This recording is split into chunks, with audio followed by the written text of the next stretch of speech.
بسم اللہ الرحمن الرحیم۔ شروع اللہ کے نام سے جو بڑا مہربان اور نہایت رحم والا ہے۔ بدر کی شکست فاش کے بعد قریش چین سے نہیں بیٹھ سکے تھے۔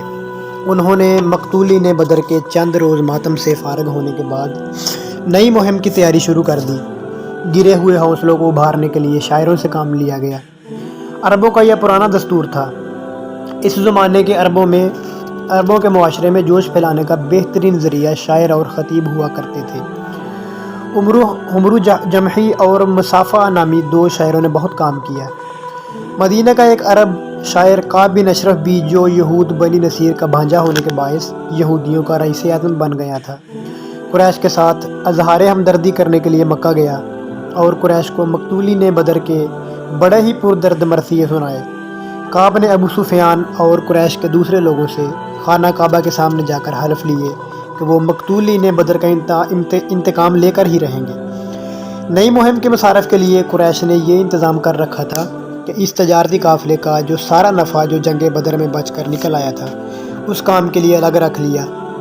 حصہ داروں کو صرف ان کا راس المال واپس کیا گیا۔ قریش نے جو بدر کے میدان میں مسلمانوں کی شجاعت کا حال دیکھ چکے تھے، اس دفعہ بڑے زور سے تیاریاں کی۔ قریش کے معزز گرانوں کی بعض خواتین بھی جوش انتقام سے لبریز ہو کر فوج میں بھرتی ہو گئیں۔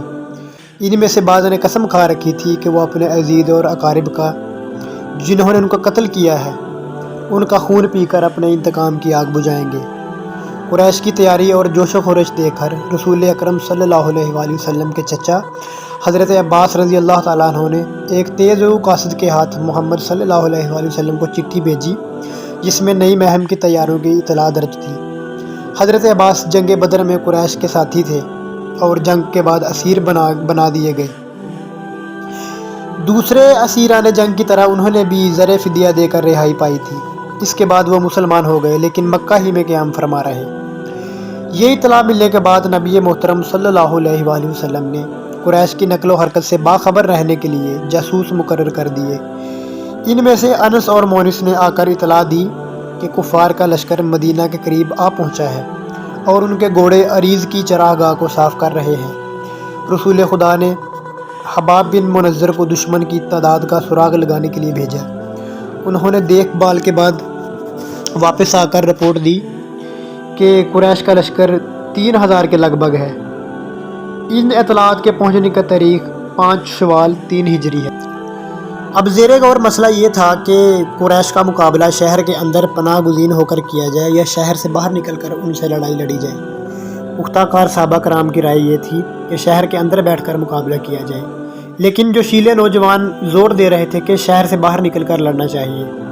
عبداللہ بن ابی نے، جو دل سے مسلمان نہ ہوا تھا، یہ پکا منافق تھا، یہی رائے دی کہ باہر نہیں جانا چاہیے۔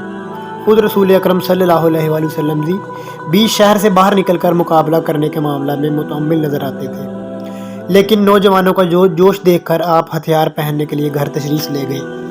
بزرگوں نے رسول اللہ صلی اللہ علیہ وآلہ وسلم کے تیور دیکھ کر نوجوانوں کو ڈانٹا کہ تم نے محمد کے منشائے مبارک کے خلاف باہر نکل کر لڑنے پر کیوں اصرار کیا؟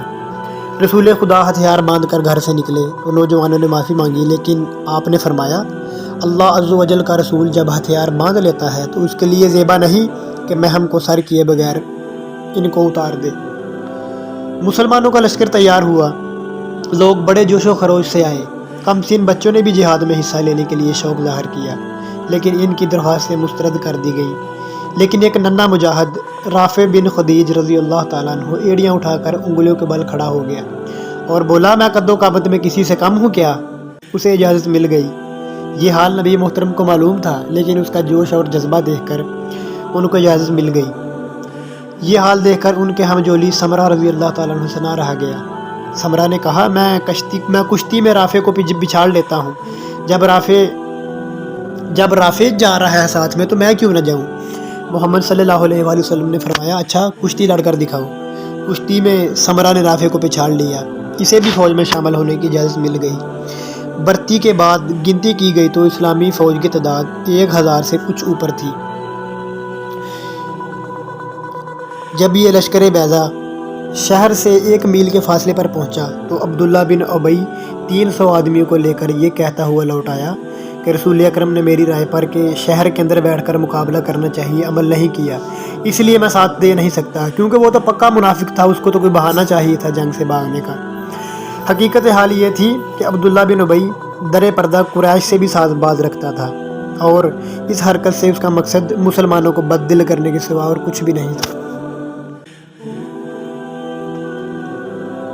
قریش کے لشکر کے پاس بھی بہت بڑی فوج تھی، اور ان کے پاس زرہیں، سامان، تلواریں، تیر، ہر چیز مکمل تھی، اور وہ پورا اپنا اوزاروں سے لیس ہو کر، ہتھیاروں سے لیس ہو کر میدان میں اترے تھے۔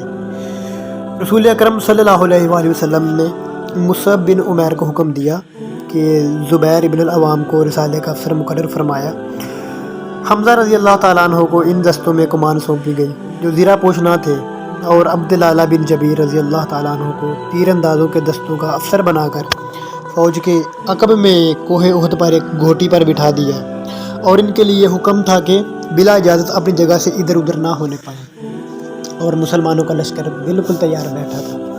آگے آئین لڑائی میں اگر وقت نماز، قبلہ روح ہو کے زمیں بوس ہوئی قوم حجاز، ایک ہی صف میں کھڑے ہو گئے محمود و ایاز، نہ کوئی بندہ رہا نہ کوئی بندہ نواز۔ تو ساتھیو، یہ غزوہ احد کا واقعہ ہے، تو باقی انشاءاللہ آپ کو کل اگلی ویڈیو میں بقیہ جو معاملات ہیں وہ بھی انشاءاللہ بیان کروں گا۔